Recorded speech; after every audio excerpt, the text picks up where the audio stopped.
análisis de agua potable, análisis de agua residual, análisis de alimentos y estudios de ambiente laboral.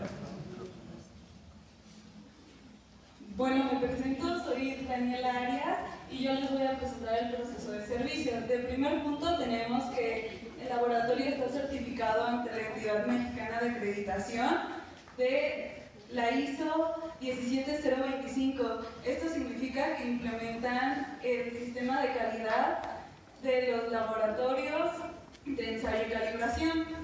El proceso inicia con el cliente contactar a la empresa y esta genera una solicitud de servicios en donde se especifican las necesidades del cliente. Esta solicitud de servicios es aprobada por las jefaturas de los departamentos involucrados. Si es aceptada, se inicia el proceso.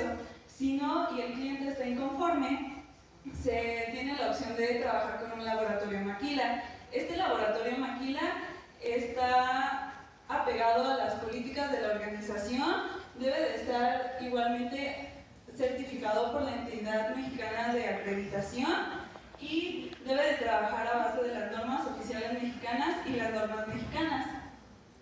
Si este es aceptado, se realiza el proceso, pero si no, se desecha la solicitud. Seguido tenemos la ejecución del muestreo y la recepción de muestras.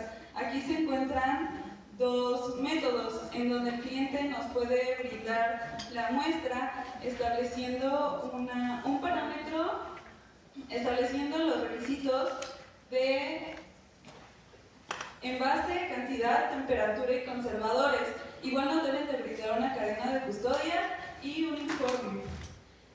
Si no, nuestros analistas de campo van al lugar y realizan el muestreo dependiendo de lo que vayan a analizar, utilizan su equipo de protección personal adecuado.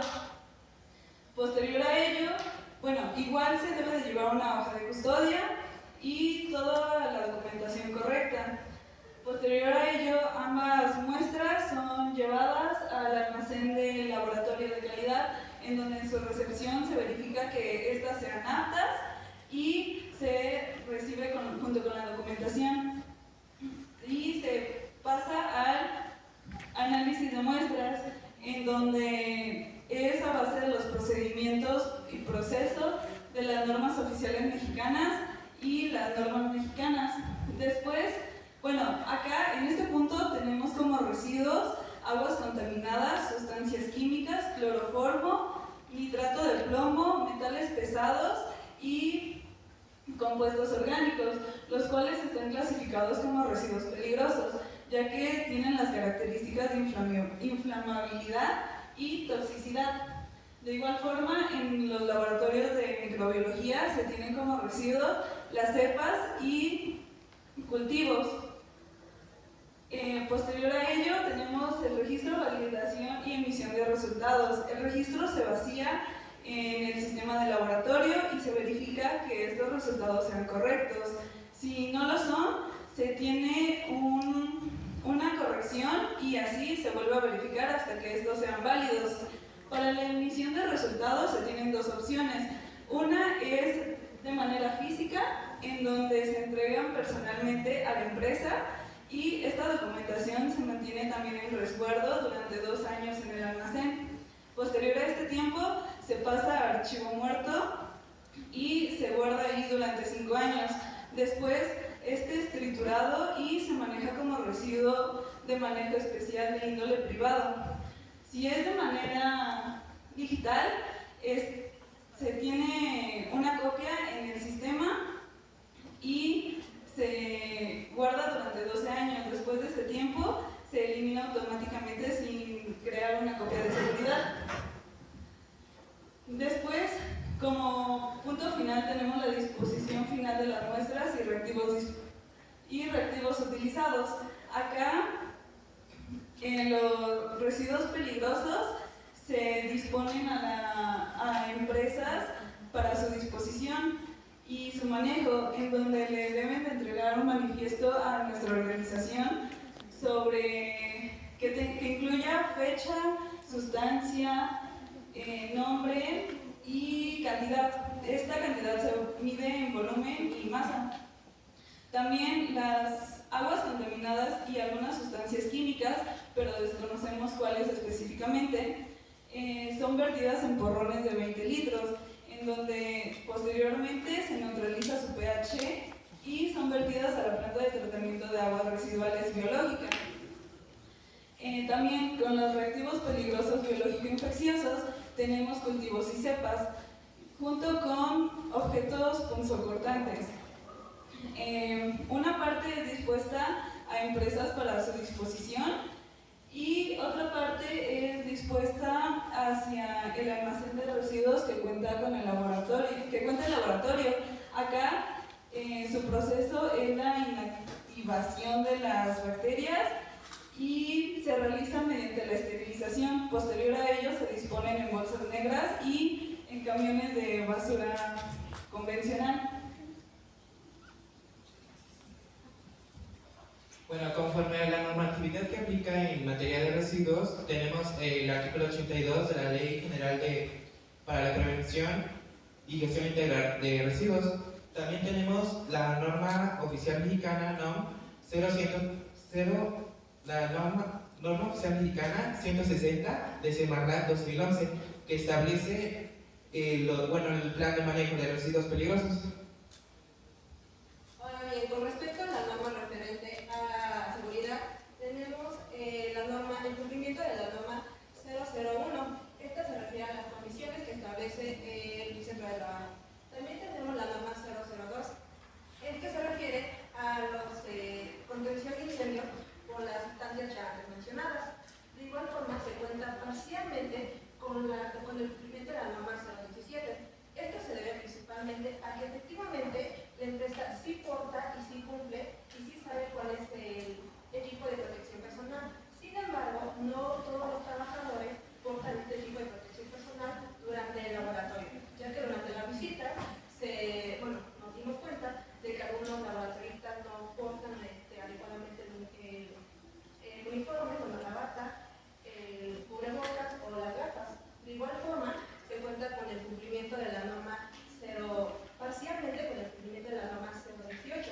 Esta se refiere a las sustancias químicas que se utilizan, ya que si bien el centro de trabajo conoce cuáles son las sustancias, no conoce todas. Es decir, no se lleva un adecuado registro de todas las sustancias ni la identificación de dónde se utilizan estas sustancias.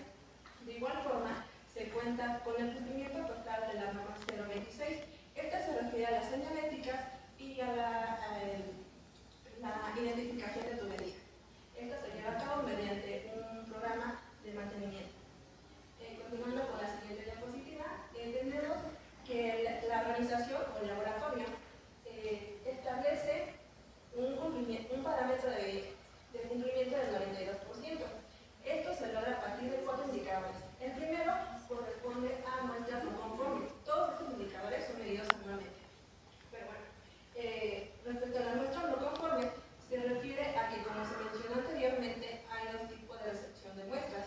El primero consiste en que vayan los analistas a tomar muestras y el segundo se refiere a que el cliente entregue su muestra. En este caso, se registra que a veces el cliente no cumple con la cantidad de muestra a analizar o bien el recipiente no está herméticamente sellado. También tenemos la cantidad de procedimientos repetidos, esto por errores humanos. De igual forma, se cuenta con informes de análisis no autorizados, ya que el informe se emite en 2 etapas. El primero consta del análisis emitido por los laboratoristas y el segundo consta de que pasa este análisis al área de ventas. En este caso, el área de ventas lo he remitido nuevamente si es que no cumplen con algunos requisitos que se especificaron. De igual forma, se cuenta con la satisfacción del cliente. Este se mide a través de cuestionarios que se hacen al final del año y son medidos. Tanto si el cliente está satisfecho con el tiempo límite o bien si la atención no fue la adecuada. Y bien, como se mencionó, también trabajan con maquila. El único parámetro o indicador que ellos trabajan es la cantidad de análisis que fueron entregados en tiempo y forma al laboratorio.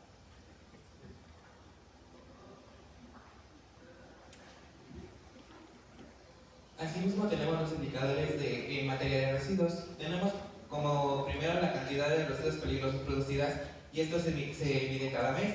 La organización lo que hace con los residuos peligrosos es pesarlos, ya sea en volumen o en masa, y los dispone a un proveedor externo. Igual tenemos la cantidad de muestras desechadas. En esta, la organización cuenta con una planta de tratamiento biológica y lo que hacen con las muestras como residuos, las neutralizan y son desechadas en la planta de tratamiento.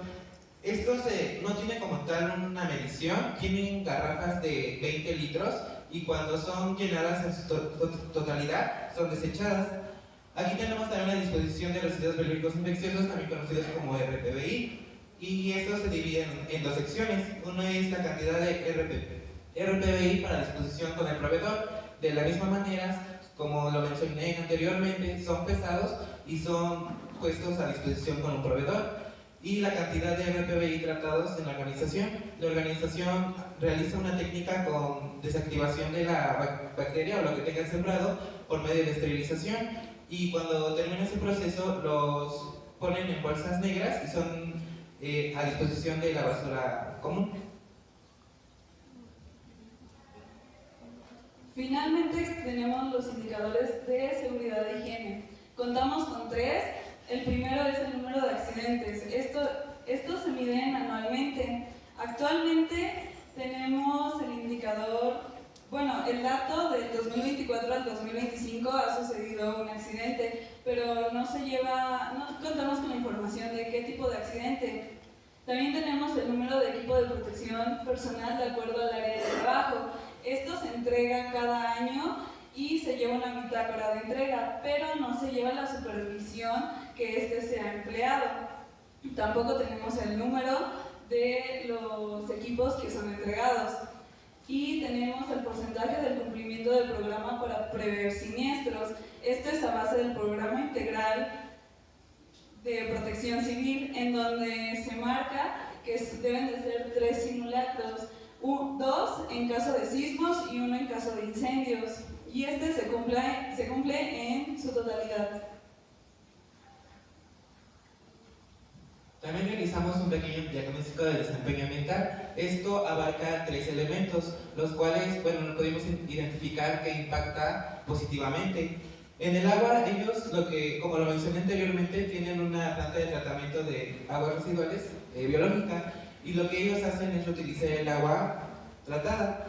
En el aire, pues en este caso no aplicaría porque la organización no realiza emisiones hacia la atmósfera. Y en el suelo ellos implementan, tienen en sus almacenes recipientes adecuados para residuos peligrosos, los cuales no afectan al suelo por posibles derrames. Ahora tenemos las propuestas de mejora. Contamos con dos propuestas de mejora en el ámbito de indicadores. La primera es la reducción del tiempo, ya que se abarca mucho tiempo, pues se mide por año la mayoría y no nos permite ver opciones para la mejora de la organización. También tenemos el implementar indicadores de medición relacionados a maquila, ya que para obtener la satisfacción del cliente. Después tenemos hacia el ámbito de la implementación de la ISO 14001, que esta se refiere al sistema de gestión ambiental, pues ya la organización no la tiene, pero le serviría mucho para ampliar su campo laboral. Y también tenemos la ISO 9001. Como propuesta de mejora, les brindamos que se certifiquen, ya que tienen la implementación, pero no cuentan con la certificación.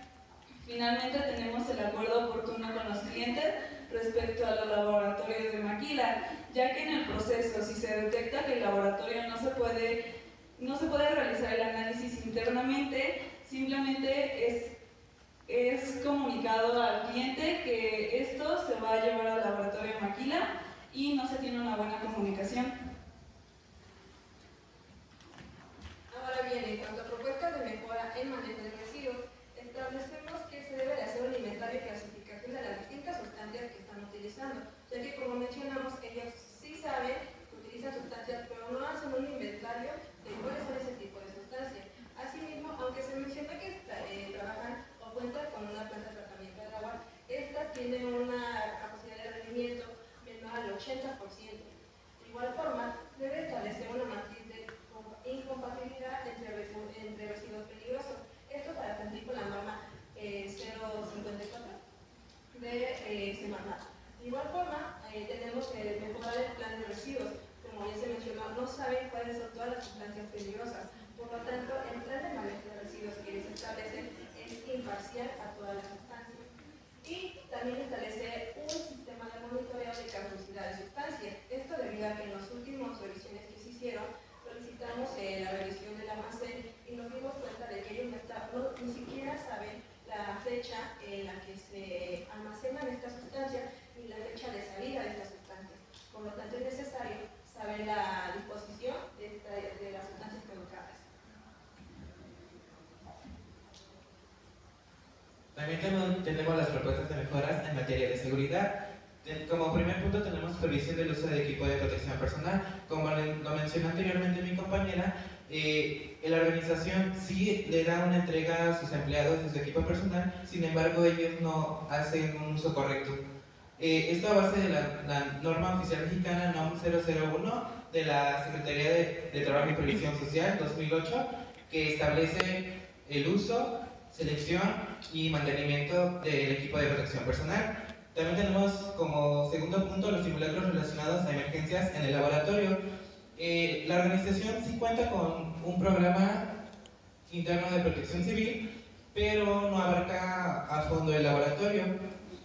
Y también tenemos como otro punto la sección de medición del tiempo para registrar riesgos y accidentes, ya que la organización analiza anualmente estos riesgos y accidentes y por lo tanto pues es un retrasa el tiempo para poder poner acciones correctivas. Y bueno, esto sería todo. Muchas gracias por su atención.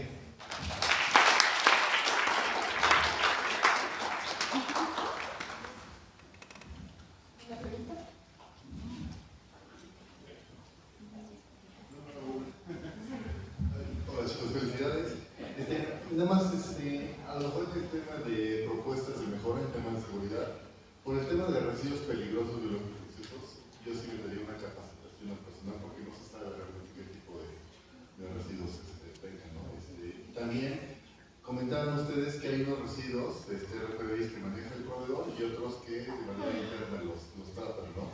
Pero también tendría que haber una instrucción de trabajo porque imagínate que por error lleguen a sacar en las bolsas negras que comentaban residuos que no han sido tratados, pasa un pepenador o alguien y se contamina, ¿no?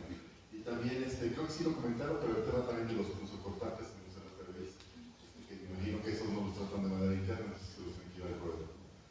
Y también me quedé con la duda en el tema de emisiones, que comentaron que no aplicaba para emisiones, pero no sé si al ser un laboratorio, el tema de las emisiones cuando se hacen todos los análisis reactivos, las campanas de extracción que tienen, no se tengan campana de extracción cuando están haciendo sus muestras.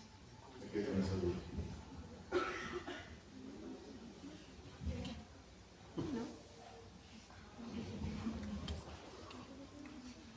Creo que ahí sí nos faltó investigar también un poco más de nuestra parte, pero sí, ellos sí manejan campanas de extracción. Sin embargo, no sabemos la cantidad de partículas que emiten. No creo que sean muy dañinas porque no conocemos de este tema, pero igual sí nos falta investigar en esa parte más sobre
serían esas tres? Dígame una cada uno. De todas las medidas, las propuestas que están proponiendo para mejorar, ¿cuáles serían las tres que considerarían más importantes? Yo diría que importante sería la identificación de los residuos peligrosos. Como lo mencionamos, no saben cuánto generan de residuos peligrosos en cada proceso. De igual manera, para ponernos a disposición, pues se tiene que llevar un conteo. Igual para saber qué tipo de generadores, ni siquiera ellos saben qué tipo de generadores. Entonces yo creo que esa propuesta sería una de las principales para llevar un monitoreo y control en los residuos peligrosos. Además de eso, bueno, conforme creo que la parte está principal en el que no conocen las sustancias peligrosas.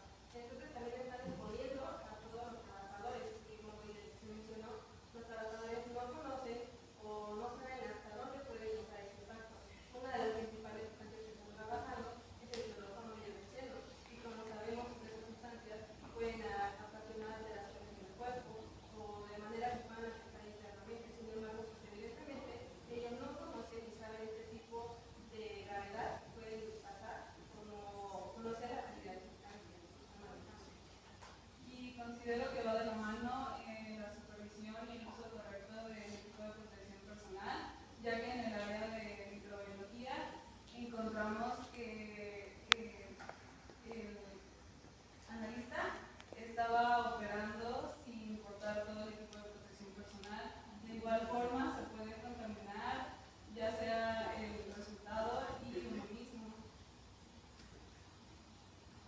Gracias.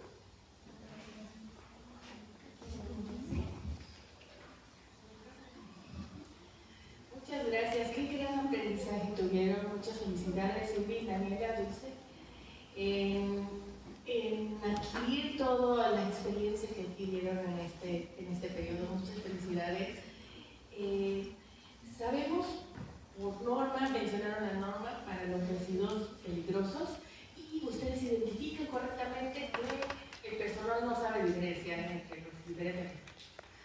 Entonces, en ese aspecto es mi pregunta, que es ¿cómo saber, según la norma, qué residuo peligroso tenemos cuando los mezclamos? Es decir, uno flamable con uno oxidante o un ácido. Los mezclo los tres. Según la norma, ¿cómo me dice que los debe de clasificar?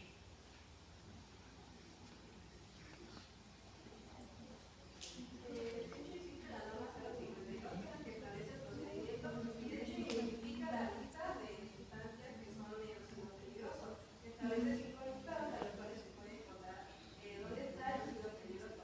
Es por ello que ahí podemos, en caso de que no sepamos qué residuo peligroso nos puede dar, esa misma norma establece un procedimiento para identificar y poder determinar si ese residuo es peligroso o no. Entonces sería esa norma la que nos puede ayudar a conocer si el residuo peligroso de la combinación de residuos peligrosos es peligroso o qué tratamiento se le puede dar. De igual forma, sería con la ayuda de la norma 054, que es para matriz de incompatibilidad, donde es la básica que nos indicaría qué tipo de residuos peligrosos no deben estar juntos para evitar justamente que pase como algún accidente, algún derrame o que haya algún riesgo más grande que pueda tanto alterar o perjudicar al personal como al ambiente o a cualquier otra instalación de pared. Muchas gracias.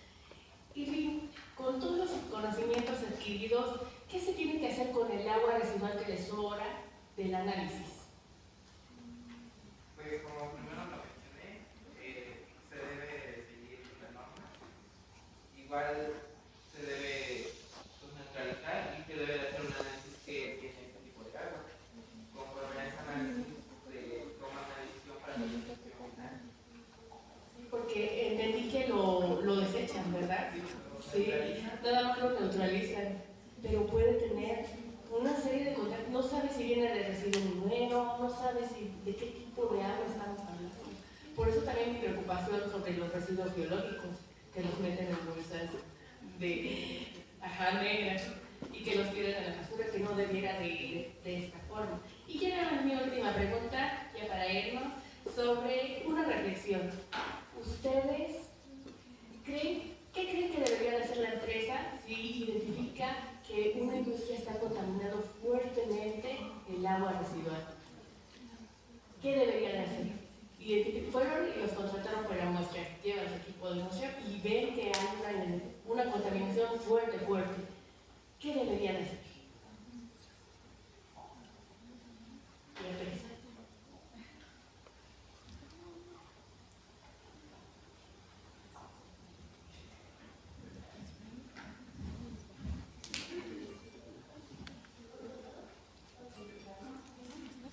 Todos los laboratorios están conectados, bueno, la mayoría son por EMA, hay otras entidades como la MAC, tienen la obligación